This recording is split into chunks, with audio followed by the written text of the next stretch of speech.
Yes my lord. నా client నిరపరాధి. తను ఏ నేరం చేయలేదు. దీని వెనక ఏదో కుట్ర జరిగింది.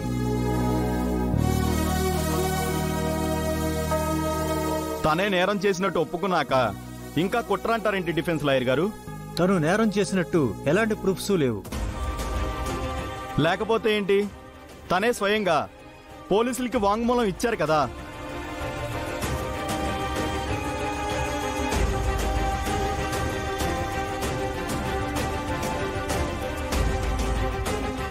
Yes your honour. ఒక వ్యక్తి నేరాన్ని అంగీకరించినంత మాత్రాన తను ఆ నేరం చేసినట్టు కాదు. అయితే ఆవిడ ఆ నేరం చేయలేదని ప్రూవ్ చేయండి. అందుకు మీ దగ్గర సాక్ష్యాలున్నాయా? ఉన్నాయి యువర్ ఆనర్. కానీ వాటిని ఇప్పుడు కోర్టులో సమర్పించలేము. అందుకు మాకు కొంత గడువు కావాలి.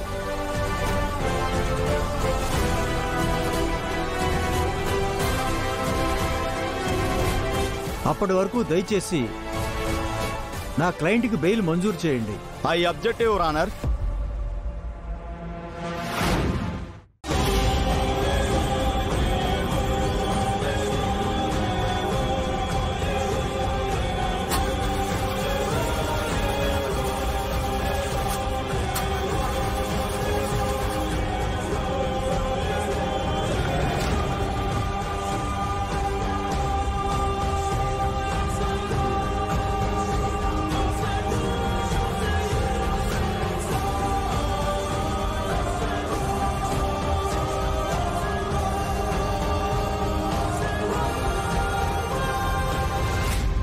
భయ భయ భయ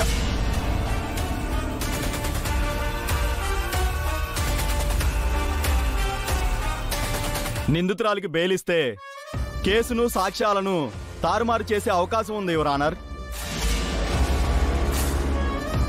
లేదు యువర్ ఆనర్. తను నేరాన్ని అంగీకరించడం వెనుక తన బాధ్యత ఉంది, మానవతా దృక్పథం ఉంది, మంచి మనసుంది.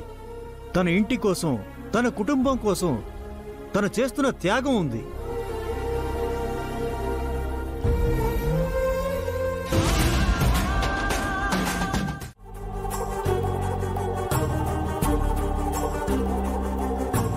కావున సంతకాలను ఫోర్జరీ చేసిన నేరానికి ఐపీసీ సెక్షన్ 460, 465 మరియు సాక్ష్యాలను మాయం చేసినందుకు సెక్షన్ 201, 202 ప్రకారం నిందితురాలికి 5 సంవత్సరాల కఠిన కారాగార శిక్ష మరియు 50,000 రూపాయల జరిమానా విధించడమైనది. Excuse me madam.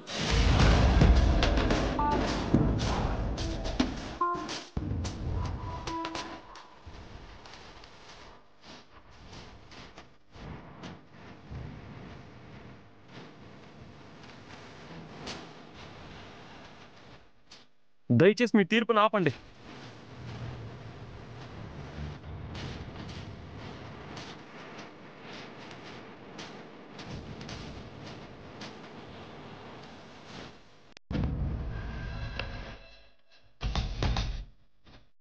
ఎవరు మీరు?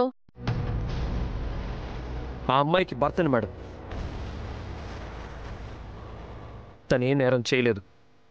జరిగిన ఫ్రాడ్కి తనకి ఏ సంబంధం లేదు. అందుకు మీ దగ్గర ఎవిడెన్స్లు ఉన్నాయా?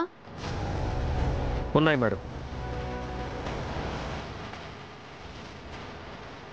మీరు ఇంకేమైనా చెప్పదలుచుకుంటే బోన్లో నిలబడి చెప్పండి. అలాగే.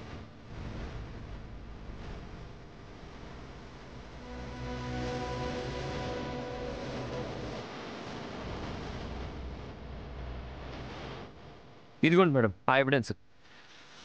మా ఇంట్లో ఇన్కమ్ ట్యాక్స్ వాళ్ళకి దొరికిన ప్రతి రూపాయికి లెక్క చూపించే అకౌంట్స్.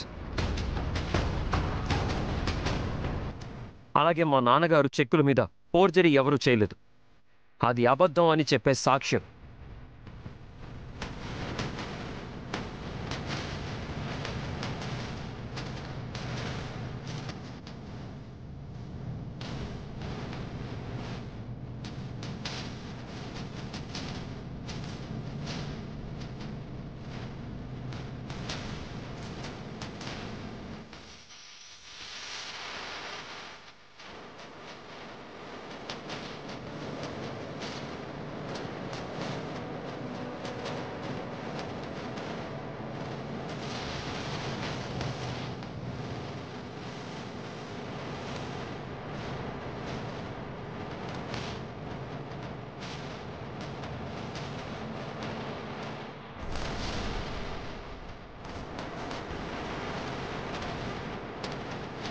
మేడం ఇప్పటికైనా నమ్మండి మేడం.